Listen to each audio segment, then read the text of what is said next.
Olha o que a querida Bárbara do canal Te Atualizei tem para nos falar hoje. Vamos dar uma olhada. Eu vou avisar logo de cara, se você ainda acha que o que está acontecendo no Brasil é excesso pontual, erro isolado ou coincidência institucional, esse vídeo não é pra você. Porque hoje a gente vai falar de padrão, de abuso, de 2 pesos, 2 medidas e de um judiciário que resolveu brincar de governo imperial, sem freio, sem limite e sem nenhum constrangimento. No centro desse espetáculo grotesco está Alexandre de Moraes, o homem que não erra, não recua, não explica, só manda. Vamos começar por Jair Bolsonaro. E é importante lembrar a todos que tudo que está acontecendo ao Bolsonaro é por conta de uma facada dada numa tentativa de homicídio porque não queriam deixá-lo chegar à presidência. E hoje ele está preso, na minha opinião, pelo mesmo motivo. Mas os fatos são: Bolsonaro sofre uma queda, um idoso lotado de comorbidades, com histórico cirúrgico extenso, risco neurológico conhecido. E na medicina real, fora da cabeça iluminada dos que habitam Brasília, o caso do traumatismo do presidente levaria a uma avaliação médica intra-hospitalar imediata, com exames urgentes, com avaliação imediata e contínua. Mas em Alexandria, não. Em Alexandria, a saúde do presidente vira processo administrativo. O exame vira concessão graciosa.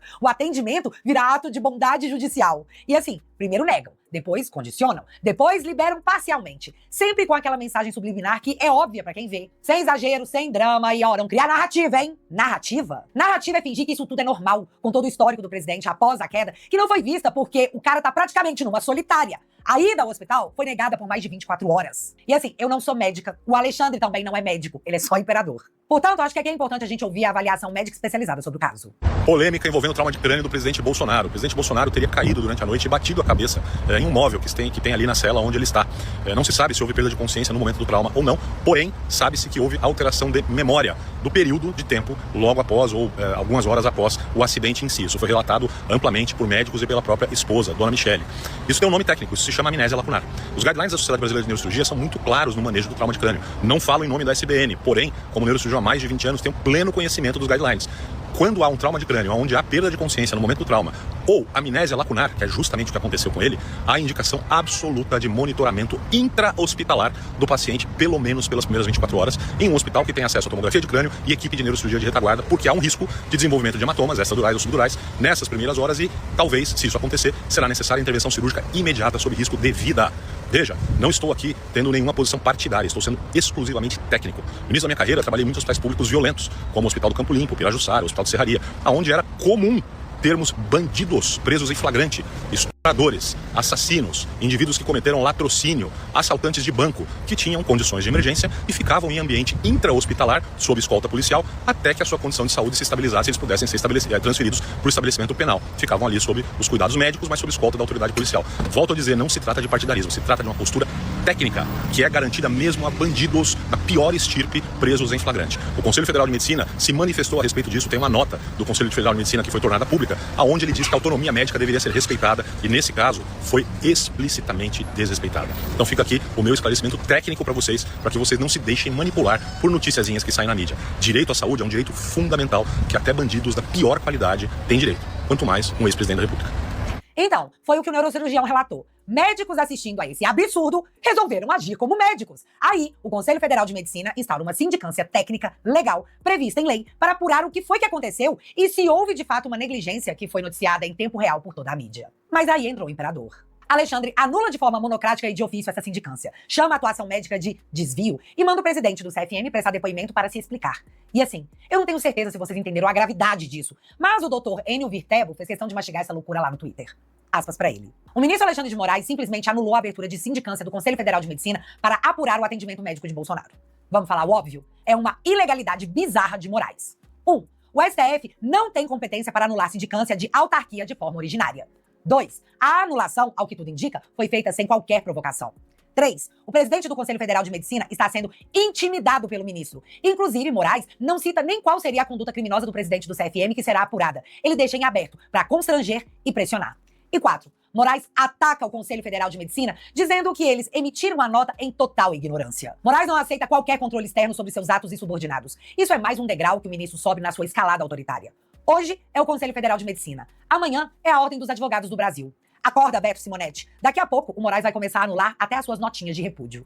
Fecha aspas. E aqui eu já lembrei a vocês que o Collor foi mandado para prisão domiciliar humanitária porque ele tem Parkinson, apneia e bipolaridade. Mas eu já lembrei para vocês que o mesmo Alexandre de Moraes concedeu prisão domiciliar ao Chiquinho Brazão, o acusado de mandar matar a Marielle? Pois é, Chiquinho Brazão tá em casa. Mas o Bolsonaro... Então a gente não sabe o exato momento que ele se acidentou.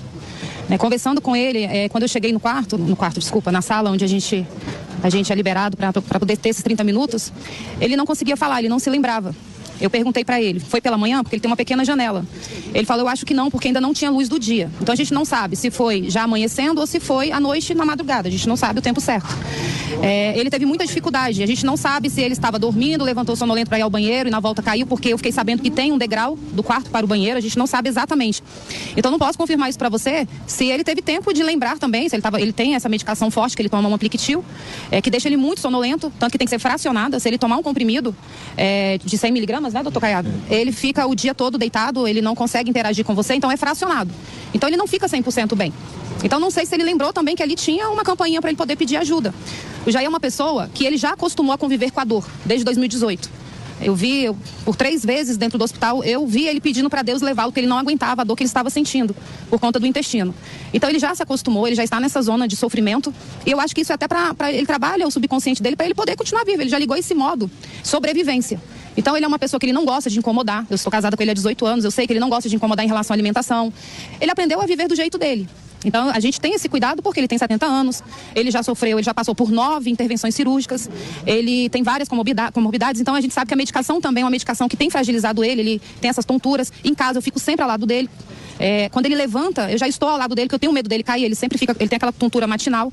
Então a gente não pode, tem labirintite, a gente não pode afirmar se ele foi negligente, é óbvio que ele não seria com ele mesmo. Cara, é muito pesado, até porque, pela resposta da Michelle, você percebe que a mídia tá tentando, de alguma forma, imputar a responsabilidade do traumatismo ao próprio Bolsonaro, como se ele tivesse sido negligente com ele mesmo. E aí vem a Veja com essa matéria. Saúde de Bolsonaro vira foco de tensão e amplia dilema do STF sobre execução de pena. Sucessivas intercorrências médicas do ex-presidente alimentam pedido de prisão domiciliar e levantam risco de vitimização política. Risco de vitimização política, veja. O cara teve um traumatismo craniano após 4 procedimentos cirúrgicos. Ele fica em um quarto sozinho, na carceragem da Polícia Federal. O cara tem exames negados nas primeiras 24 horas, que todos nós sabemos que são as mais importantes. Mas tem o risco de vitimização política?